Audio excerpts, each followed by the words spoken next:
Basically, you can have a nice U that's about 6 miles stretched to do that.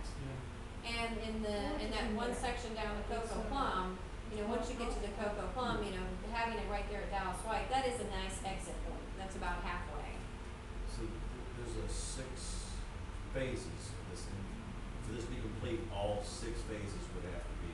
Well, this is technically, the whole plan is about 6 phases. Right. This is just phase 1. The whole U is phase 1. The whole U is phase 1. Okay, good. Yeah, that's phase 1. I was going to say there's a lot more water around here than that. They did. The master plan actually looks at pretty much every canal in the city and figures out, where you would do that.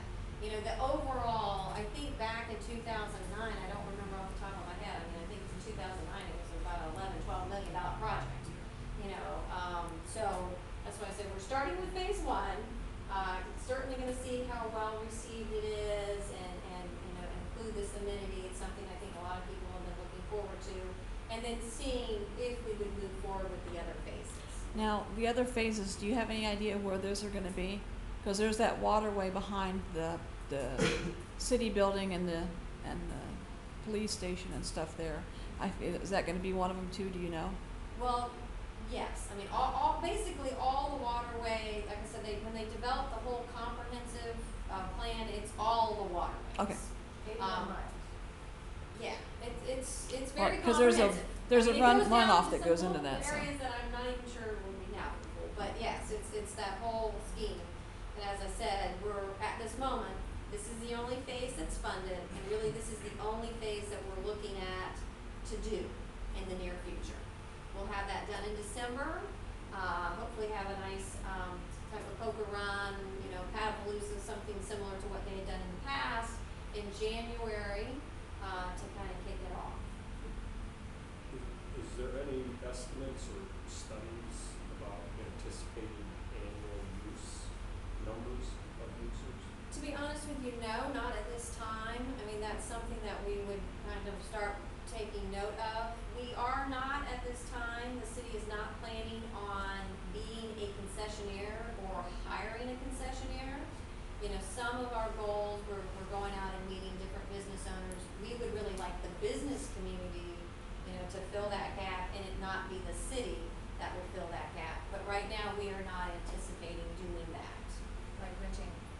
Like renting canoes or kayaks or setting up trips. That'd be a really good spot there by Cocoa Plum if somebody was smart enough to do it. Yep. But somebody also said that the insurance is pretty pricey, I guess. That could be a problem. I don't know. But kind of we're going to try it out, see what the community's response is. A lot of times you get these great ideas, let's go do this, and then you put that money in and do those things, but you don't always have that response that you think you're going to get. Or and then sometimes, of course, it's overwhelming, and everyone wants to do 4 more. So we're going to kind of judge it, once we get it going, and then certainly try and fill the gaps, once we find out how it's going to work in operation. But we have me and the outreach coordinator are meeting with some kayak and canoe rental type places and talking to them and kind of getting a feel for some of the things that they're interested in. Is there any mechanism set up to track the usage? To be honest with you, no. At this time, we do not have. I'm not sure. These parks are not attended. I don't have a staff person sitting at those parks. So really, there's not an easy way for me to count how many people go to a park. If I have, the best that I can do is if I have a pavilion there and I rent pavilions, I can have a tracking mechanism for pavilions to give some idea of utilization. But other than that, I don't have a tracking system. How would you know the usage without for the next phase if you can't sell the idea of how many people were interested in using the first one? Well, honestly, if we did have concessionaires come in and you can start, if the waterways become so full and the demand becomes more, that's some of what you get. I know that, and I can't remember the name of the park in Sarasota. I sat through a county meeting. They had a park there that they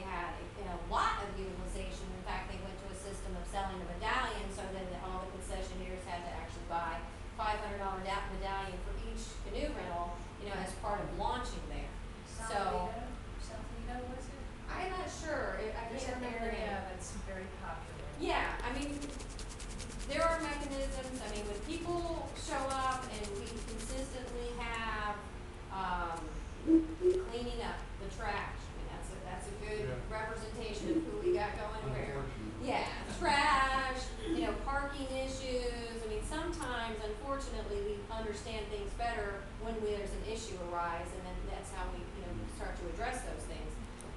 But I think that right now, there's no way we can staff those areas, and I really can't pay somebody to go out and survey those areas. Well, people will tell you to, you'll hear about We it. we get feedback, that's Especially with usually social not- media going on. Yeah. There's, you brought up trash, one thing, if this does become very popular, we get a lot more people on the waterway, what is the impact, to our waterways gonna be of all the extra garbage being dumped in our waterways by Right. Well, it's something, we do have a stormwater management, manager, and part of what I had to do is they're very concerned about the plants that I'm gonna put in here because they don't want any of that running off into the waterway. Right. So we do have a stormwater manager that works for Public Works, that certainly will keep us in line as far as, the waterways and what we're gonna do. As far as trash, at some point, we may have to consider, how we go about cleaning the waterways. Right now, we don't really do that. And fining, And what? and fining people, if you catch them. Yeah, yeah.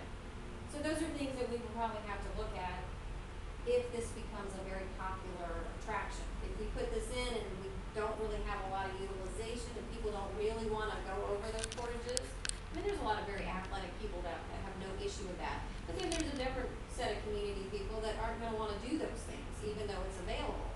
So we're gonna have to kind of trial and error and learn more from that.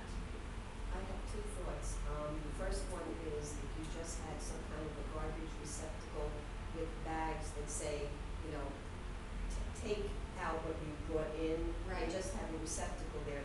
The other thing is that when you're talking about the concessionaires, if you're not going to make this a circle and people put in one spot and then they get to Butler and then now how do you get back to your car? Somebody, instead of just renting the kayaks, it would be a kayak or community transport kind of vehicle. And then my other question is, what phase are you going to be working on the snowbird? Because that would affect me directly. Right now, and I can't, off the top of my head, I can't remember, which the phases were. Right now, this is the only phase. Once we put this in, once we determine the utilization, we have a good response from this, then we would probably move on to another phase. If not, if we don't really have that demand, I don't know that we would move on. So snowbird's probably, I might be. That's the one I was talking about, if I'm not mistaken. Yeah. Dust in the wind by then.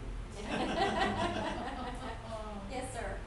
Actually, this is part of the city's overall idea of making Northport an ecotourism destination. The canals are one part of it. There's another part of it, and I never can remember the name of this trail, even though I've ridden on it. As you go up to Nokomis, there's a bicycle trail that runs along. Legacy Trail? Legacy Trail, Yeah. okay. There are plans to continue the Legacy Do move Trail. forward. And as Interstate 75 goes north and south through the state around Northport, goes east and west, that Legacy Trail is also going to come down from Nokomis and go across Northport. The total bicycle mileage, don't quote me on numbers, it's going to be at least 25 miles, it may be closer to 50. Right. And what's going to happen? I've already kayaked most of these places. I've put in at Butler Park. Oh, okay. Now, and one thing as far as the garbage, okay, you're going to find that people that come in and use these things are environmentally sensitive.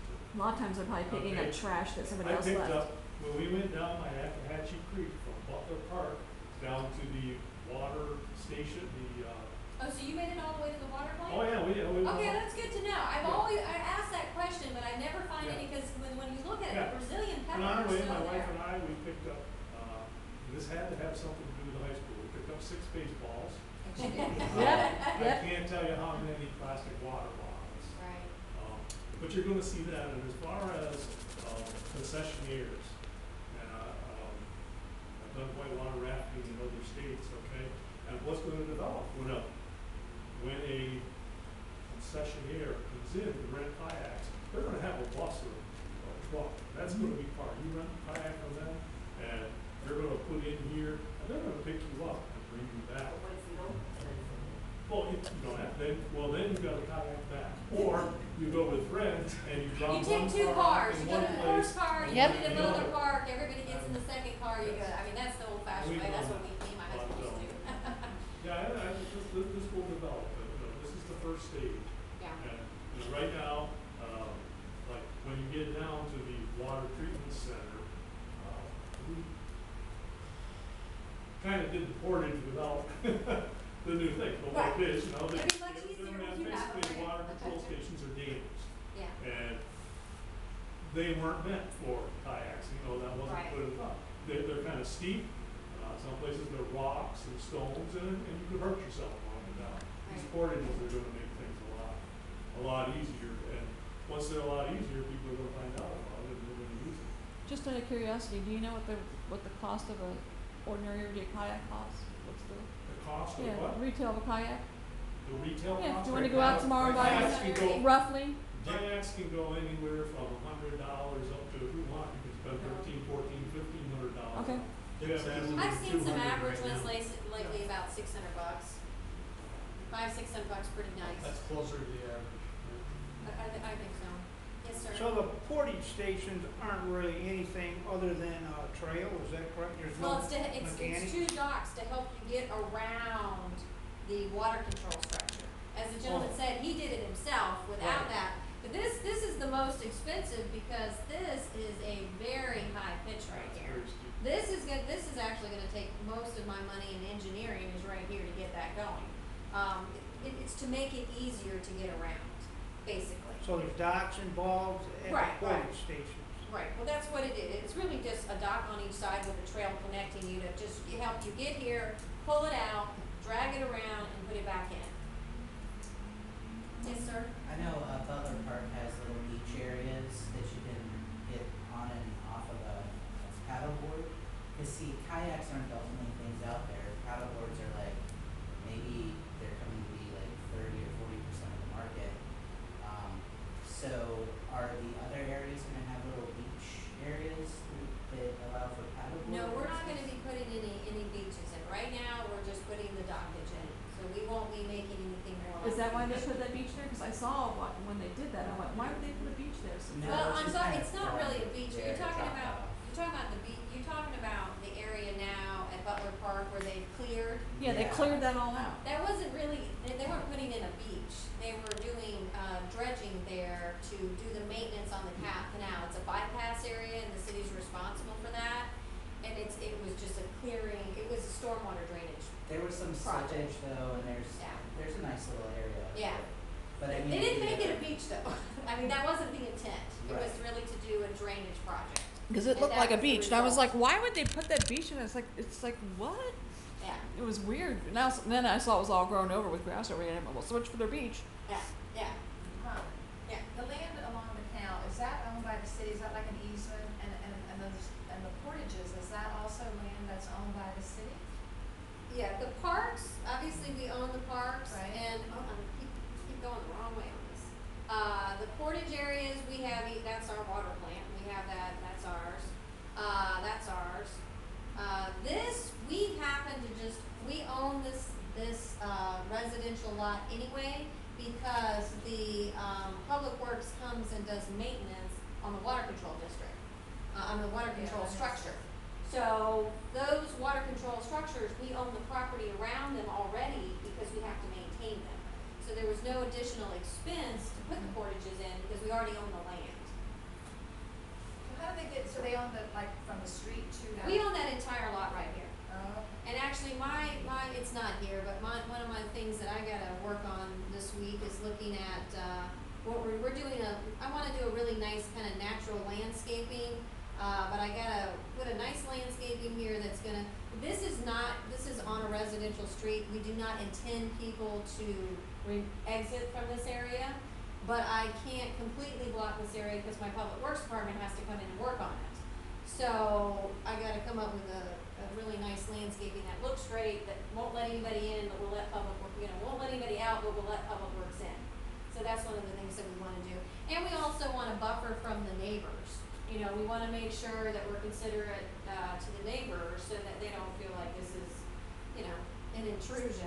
One of the things that, you know, this doesn't happen here, but we'll have landscaping all around here, you know, so this neighbor won't be impacted by the parking lot here. And that's one thing that we always try to do in these projects. We do try to be cognizant of the neighbors so that they feel like it's an amenity, you know, not something negative to be living next door to, so. And, you know, aside from this project too, you know, when you're talking about the, you know, the kind of bigger scope for the city of Northport, we also are in the process of buying all the property down, the Myakatch, Creek, from the environmental park out at the estates, all the way down, really to Appomattox. So that is an area that we are working on acquiring additional properties. And the goal there is, it's really kind of a floodplain area. We're almost through with buying all the primary properties, which are the primaries adjacent to the creek, but we own, of course, all the roadways. And the second tier is to buy the properties on the other side, which we have a good bulk of those. And the idea would be at some future point, those roadways that are not gonna be paved, we did not pave those as part of our road bond plan, those will be trails. So they're old roads and, you know, almost like a rails to trails type project. You know, those will be very nice, trails to be able to be right there along the creek and have passive, recreation. And is there thought about people kayaking in those, that creek? I'll be honest with you, there's a lot of those areas, like at Oak Yeah. Park, it depends on the rain and the weather, the water level. There's some areas right now, we're doing some improvements at Oaks Park, off the Lady Slipper, and, we're gonna start opening that area up a little bit more. But there's been times I've walked that, there's a couple mile section there that's pretty easy to walk. And there's just been times that the water level is so low, and there's also a lot of, there's one section there that almost reminds me of like, you know, Tennessee. You come up and it's like you can hear the rippling of the water because there's so many, you know, rocks in the water and such, that you know, there would be. Where's this park at? It's the Myakatch Creek, all the way down. Oaks Park is off of Sumter, it's on Lady Slipper. There's no sign for the park, there's never been a sign for the park, so one of the things that we're working on Is it clearing going the area. towards, if I go from Price, is it going towards the highway? When you're going from Sumter to I-75. Okay. It's around La France kind of area. And you It's real go, close to the exit. Yeah. you go left or right or, If you're It going would to be- Sumter to I-75, you'll take a left. okay. It's a little bit of a convoluted way to get in there. Lady Slipper is what I need to do, right? Yeah. Just I don't know if clean you- that park out. just another- I couldn't go that, I can't, Month or two ago. yeah, I can't do stuff in the heat. When winter comes, I'm your girl. but Yeah, we adopted Oaks. I can't do that this Well, time, and you'd that's, kill me. that happens to be, you adopted it, we also had a project on the books so that we're, working through, and so I'll tell you a little bit about that. You know, Oaks Park, the oaks are beautiful, but we had a lot of, you know, a lot of different, palms and things right there in the front that kind of blocked it. We wanted to do a couple of things because it's kind of in the middle of nowhere. For security, we wanted to clear the drainage, the swell right in the front, open it up so there was a little better sense of security going to the park. We did have to clean up a few of the oaks here and there so we had some dead branches, but it really opened it up and you can really see the oaks. We're putting a split rail fence to designate a parking area there in the rectangle, and we're actually going to be widening the road into that. It's a little bit narrow, it's about 13, 14, we're going to make it about 16. And we're going to be putting some dirt fill and some shell and actually putting some stops there, so there's some more of a designated look to the parking, as well as add some picnic benches out there. The split rail will have about 3 different locations where you can go out onto the trail, and one of the things that we are covering, kind of putting the fence in front of, is there is a, it's not, I guess it is the culvert